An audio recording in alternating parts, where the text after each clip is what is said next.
When we dropped the marble, it went down the inclined plane, changing from potential to kinetic energy.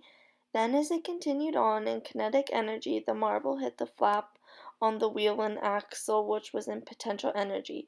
The marble caused it to spin, changing it to kinetic. Then the flap knocked the car in potential energy. As the car rolled down the inclined plane in kinetic energy, it hit the dominoes. As the dominoes changed from potential to kinetic, they caused the egg to change from potential to kinetic as well, and then it fell and hit the pan.